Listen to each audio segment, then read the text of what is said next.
I'm investigative journalist Molly Barrows. For years, I've covered the stories that made headlines in Northwest Florida and all along the Gulf Coast. Murders, missing persons, and mysteries of all kinds. These cases are far from over for many victims because the full story has yet to surface. Join me for Gulf Coast Confidential, where I dive into the saltier side of the South and expose the lies, greed, and corruption that often weighs down the truth. It's time to turn the tide and get a shot at justice.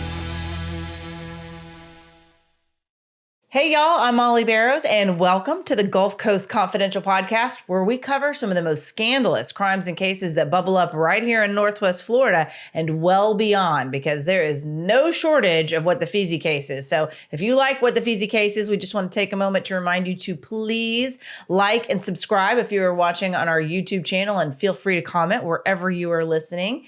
And as usual, joining me now is Pam Hill. She's a pharmacist and an advocate for victims because she's experienced violent crime in her own life. And that's what we do on this show. We talk about people who have experienced some sort of injustice, and we try to see where they're coming from and be a voice for those who have been wronged. And this next case is one that has basically turned this nation upside down and started a conversation that probably needed to happen a long time ago. This episode is called Sick to Death. Luigi Mangione guns down UnitedHealthcare CEO Brian Thompson on the streets of New York. So this is a tragic case. Nobody deserves to be murdered and gunned down. No, they so just to make that clear, wherever you may stand on this, we do not support what Luigi did to Brian. That was allegedly did, I should say, because he's only been arrested for it. He hasn't been convicted. But, murder's a tragedy any way you look at it. But in this situation, the healthcare system in this country, as many people have experienced, feel like they're not being heard, that they're paying for something and they're not getting the right kind of treatment. And a lot of people have taken up for this young man. So our goal with this episode today is to break down what we do know, what's been reported about this young man, and also about Brian Thompson, and just, take a hard look, because you're a pharmacist, Pam. You've been working in the healthcare system for many years. I don't think this. Yes, the crime was ugly and it may have caught people by surprise, but as far as the feeling of outrage and just anger at the healthcare system, I think a lot of people can relate to that and may not be surprised that it came to this. Right. I think a lot of people can. I've listened to so many things about this Luigi Mangione and shooting the CEO of UnitedHealthcare, Brian Thompson, and people have all kind of thoughts and opinions, but we all know it is wrong to kill somebody for any reason, unless it's self-defense and you're going to get killed. So we both want to double down on that. But yeah, I've been a pharmacist for 38 years. And just right now, healthcare sucks, man, in the United States. I hate saying it like that, but it does. And I think some people, this has stirred up the emotions of nobody's listening to us. This is going unchecked. These companies are talking about these profits in terms where they have to tell us what the number is by how many zeros are behind it. Right. And how many zeros is enough for corporate America. Right. That's the other thing that I keep hearing. So, going back to when Luigi actually gunned Brian Thompson down, Brian was in town in New York for basically as an investors meeting, if you will. And they were there to celebrate this record amount of profits. What was it, $4 billion? Yeah, it was a lot. Yeah, it was a lot. It was billions with a B. And I think it's so remarkable that this young man kind of had him on his radar and knew this stuff. But yeah, that's what was happening in New York City there. And Luigi Mangione is a 26-year-old University of Pennsylvania graduate. He's got degrees in science and engineering, and he's brilliant by all accounts. And his family's they say, the top 1% of folks as far as income in the United States, that he's very has a sophisticated life, basically, a life that's charmed for most people. But he had some problems, and he had gone to Hawaii to get a respite because he had some back problems, and they said some brain fog and some other things that were happening to him. So you can tell he's an academic. He thinks a lot, but it's just so wild to me how this boy with a charmed, perfect life with the family that does have some resources, where did all this come from? And I suspect we're going to learn even more than we know right now as things go along. Absolutely. Well, and, obviously this case, people have weighed in on social media, pros and cons. I think a lot of people, McDonald's, where he was found and arrested because he had taken a Greyhound bus out of town. It had stopped in Pennsylvania. He was at a McDonald's getting something to eat, and basically a McDonald's employee called 911 to say that they believe the suspect that killed Brian Thompson was there in the restaurant. There's been such talk about him on social media, even criticizing that McDonald's employee for turning him in. Google had to remove the terrible reviews that people were putting on Google about that particular McDonald's, basically saying mixed snitch, and that sort of thing. Yeah. So I think that people are outraged at just how unfair they feel like they've been treated by the healthcare system, paying for coverage that these companies are looking for reasons to deny them as the perception. Even what we've learned now, they want to use AI to immediately reject a claim and then, I guess, ideally in their mind, beat people down so they won't keep fighting to get a claim covered. So they feel like it's an us against them mentality. This corporate America is forcing their will down the throats of the people. So I think that's why you have this uprising of support for him. I don't know that people are necessarily supporting murder. Maybe they are. If they are, I don't agree with that. But if they are supporting this outrage, this, hey, you can't just continue to treat people like this, because this let them eat cake mentality, eventually somebody's going to get beheaded. And in this case, Brian Thompson represented the healthcare, because it looks as though for Luigi Mangione, he wasn't even on UnitedHealthcare benefits. But my point being with all of this, that no matter how rich you are, no matter how many resources you have, pain is debilitating and it impacts your life. And there really is something to be said. If you have your health, you have everything. You can't buy your way to better health in some respects. Also, 26 years old, chances are he had just aged out if he was under his parents' coverage. He was willing to work. He was very smart by all accounts, based on his friends and his family and the research that we've both done. But none of that insulates you from debilitating pain. No. It stops your life in its tracks. And if you don't feel like there's any hope to escape this pain, it can twist your thinking. It can make you feel like there's no way out. And I imagine there is anger and outrage over, he is smart. He does see how corporate America works to a certain extent. Special interests are put over the priority of people's health, of people's well-being. And I do think, sadly, that a lot of people vote against their own best interest because they don't fully understand who's connected to who. And that's often through no fault of their own, because I think a lot of times corporate America likes to hide their relationships with politicians. Hello, super PACs. Right, exactly. Well, and that's part of the problem here. And you know me, I don't like talking about politics or keto carbs. But sometimes you gotta. That's right. Forget the keto carbs today. But anyway, this kind of smacks of the Purdue OxyContin thing. It smacks of what we've dealt with in pharmacy for 38 years that I know of, what are called the PBMs, pharmacy benefit managers. They're the ones that some folks sitting behind a desk with a degree in, I know it's not pharmacy or medicine, maybe in business, are telling us what medications a doctor can prescribe, what we can dispense. Anyway, it is a big story. I want to do a podcast on that one day. But it's these folks putting in these stopgaps, like prior authorizations, and try and fail these 3 drugs, because all I know is about drugs. And it's enough. We're the main ones that I've been threatened to be shot in the head, in the back of the head, because I wouldn't refill a methadone, which is not refillable, or I couldn't bill it to their insurance. Believe me, in pharmacy, anything I can do to get you what you want within reason, and that's legal and clinically proper, I want you to have it, So this is what the frustration is that we're starting with there. And so a lot of people are walking around. I mean, you don't see pharmacists going shooting people in the head. They've put out so many independent pharmacists out of business by preferential stacking. These corporations like CVS and Walgreens and UnitedHealthcare own their pharmacies and insurance companies. Now, that's about as vulgar and wicked as you can get.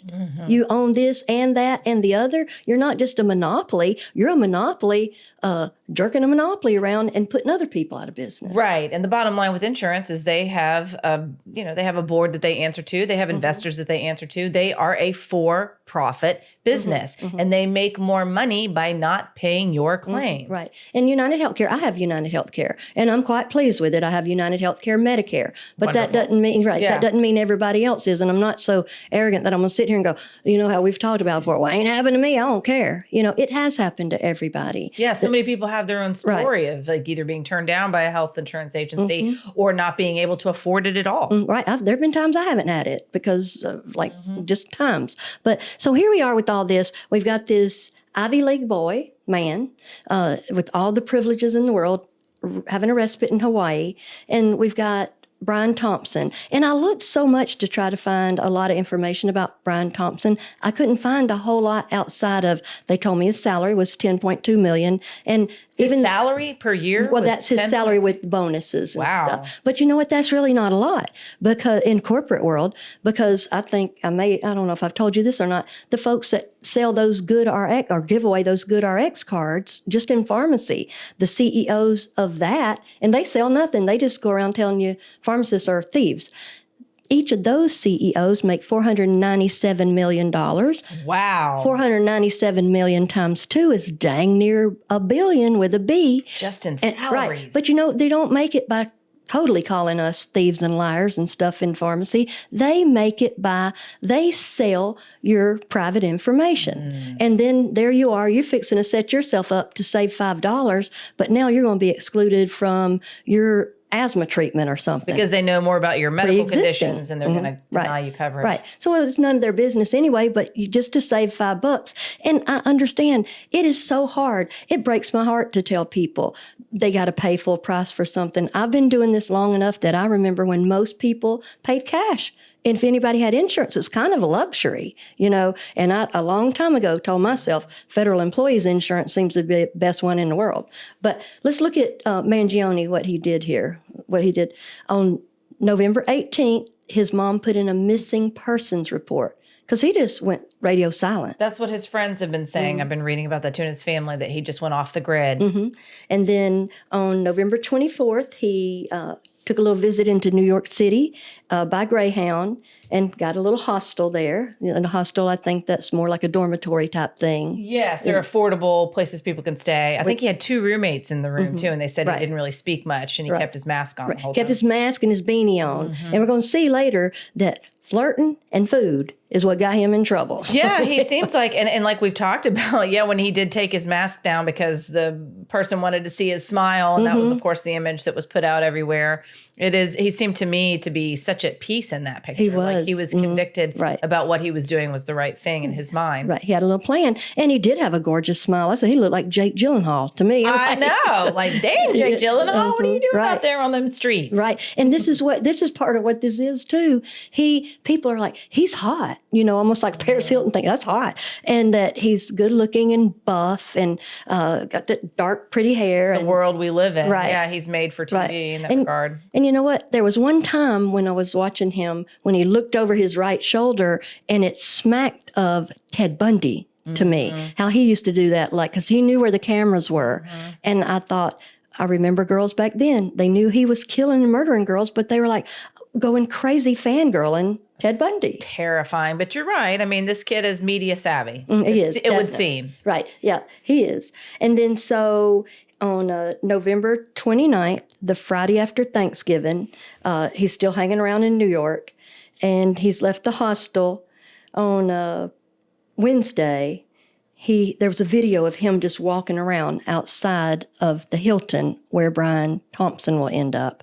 He goes to a Starbucks, he buys a Kind protein bar and gets a water.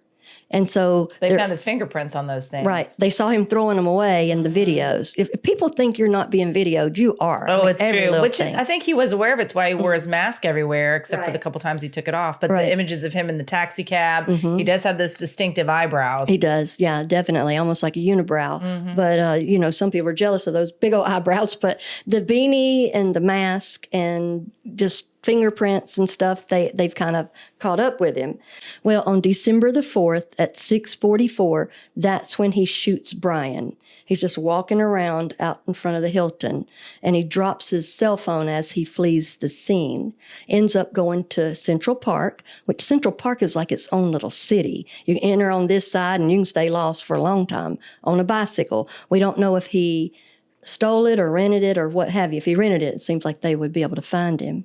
Then he leaves Central Park about 7, and they see him going through other streets of New York, and he doesn't have a bike anymore, and he hops in a taxi. And then gets to the Greyhound station and takes the bus out of town, all up until he got to McDonald's and somebody was like, I know those eyebrows. Right. They do know those eyebrows. And then through all the camera work and everything, and the videos, they collect the bullets there where he That is fascinating Yeah, it to me. is. That is so reminiscent of Ted Kaczynski, the Unabomber. For folks who aren't familiar, we all grew up hearing about the Unabomber. I remember when they didn't know who he was. And then they did find out. A very smart man who had a problem with essentially how technology was taken and affecting negatively the environment.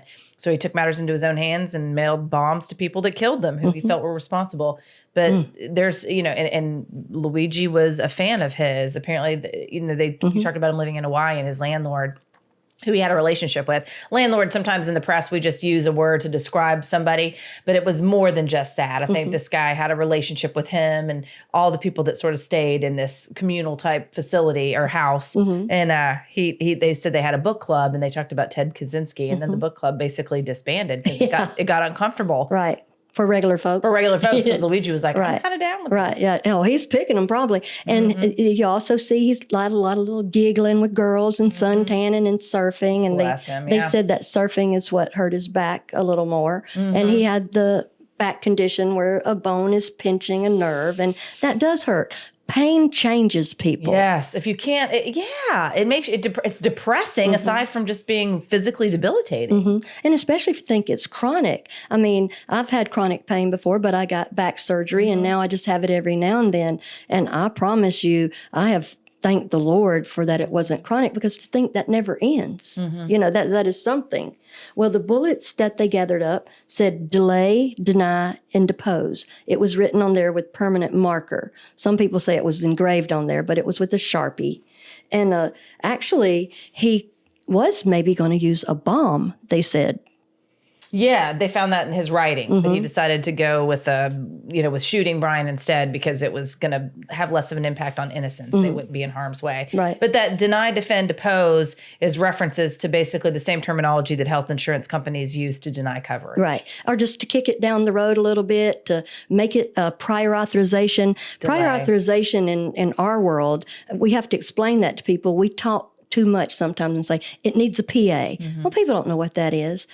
I tell people, it needs a mother may I step. The doctor doesn't have any power. We don't have any power. When the insurance company says you can have it, you can have it, which that seems so wrong. I want the first thing my doctor thinks of for me, but that's how the insurance companies kick it down the road a little bit. Well, when those bullets were gathered up, he's on his way, like you said, over to a McDonald's in Altoona, Pennsylvania. And there's a guy there that sees him, or someone tells him that he looks familiar over there because he's eating his, of all things, McDonald's hash browns. That's what he's having. They are good. They are good. I was going to bring one this morning, but I couldn't find one. I don't know if they're good enough to get arrested over, but They're not. So he had his mask down a little bit eating there. And so the police came there and they said this is the first time he kind of got jittery or nervous because a question was asked sort of like this, that, you been to New York lately? And they said he started to shake. And then I read somewhere that he wet himself. That's what they say. And I see some pictures like that. But then people are saying, well, those are called wet jeans or something. And I'm like, Wet jeans? People pay for that? I don't know. Not heard of It this. just doesn't seem like a fad that will work. I think that's a social media foolishness, But anyway, I'm pretty sure he did because things just got real for Suns Out, Guns Out, bro. Right now. No kidding. Yeah. So now he's fighting extradition from Pennsylvania to New York. He's been charged with second-degree murder. I was reading up on that because I was surprised he wasn't charged with first-degree murder. But apparently the standard to charge somebody with first-degree murder in New York is a little more complicated. And but there are, from what some media outlets are reporting, sources say that once he is extradited to New York, that he will likely face a charge. They'll upgrade it to first-degree murder.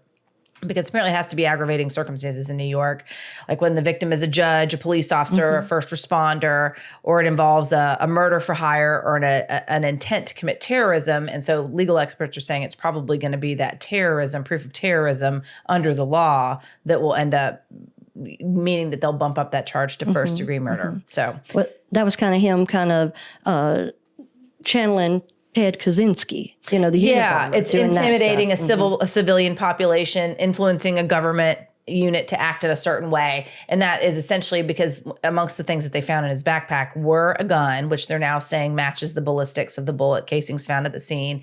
And he had his writings in this little notebook, and he was saying, "Dear FBI, let me save you the trouble. I acted alone. You don't have to look for anybody else. I did this because the healthcare system sucks." And that's just me paraphrasing. But basically he was like, corporate America's gouging us and is killing us, and us is me taking my revenge to a certain extent. And those are my words, not his. Oh, yeah, well, that's kind of is what it is. And he was saying that things were limited and that he's the first one to face it brutally, honestly. And like that, just saying, like I said, I acted alone. Which is interesting to me because I know so many people are considering him a hero, and I do get it. I really do. And there's part of me that's like, God, why did the person at McDonald's have to call him in? I get it. But at the same time, if he had gunned down my dad, whatever he had done, I would be like, he needs to be held accountable. And I feel like he needs to be held accountable regardless. It's not in this country that we're allowed to take laws into our own hands and be vigilante justice or get vendetta, have lethal vendettas that we carry out against a system. But this is a conversation that's been long overdue. And I think to see corporate America's response to it is interesting. Oh, no doubt. Because like I was reading about the CEOs of Arizona Tea and Costco. And then I was discussing it with a friend of ours, Jake Lemaster, 25-year-old little hip boy that, or guy, sorry, not a boy, but he's so sweet and stuff. And he said, well, about the Arizona Tea Company, their CEO, and this is just something to drink or eat or whatever, but it's still the mentality. He wants to keep his Arizona teas at 99 cents because that's sort of a goodwill gesture that he can do to the general public. And he's found ways to make that Arizona tea can like use thinner steel or just take a little loss on that, as benevolence. And then the CEO of Costco, the outgoing one, had told the incoming one, and I don't know if this is exactly the way it is, but it was worded like this. He said, if you raise the price of that grandpa hot dog and drink, the one that's $1.50, I'm going to kill you. And I think he's just fooling around, but in light of this, that's scary. And then Blue Cross Blue Shield walked back something they were doing recently. They thought they were going to roll up in there and say, you know what? We're going to limit anesthesia for folks. What are you talking about? You are the insurance company. What if someone goes into distress or something crazy happens or, something like Ben Brown, that kind of thing? You don't limit stuff like anesthesia. They walk that little statement back real fast. Which goes to show that they do know to a certain extent. I mean, that's almost like an admission of guilt. Well, gosh golly, if you didn't like what Brian was representing, then you're sure not going to like these other things that we have planned. So it does go to show, in my opinion, that they have some sort of knowledge that what they're doing is screwed up and it's wrong, morally, ethically, even if it's not illegal. Well, I mean, and everybody knows what is acceptable and not acceptable. Because if you're making billions and billions, and UnitedHealthcare, I read the little stats on that, they have a 32% denial rate, where the average is 16. And like I said, I've had good experiences with UnitedHealthcare, right? But if you've got to make your money that way, it's sort of like cheating to me. It's like a baseball player going up there with a lead bat type of thing.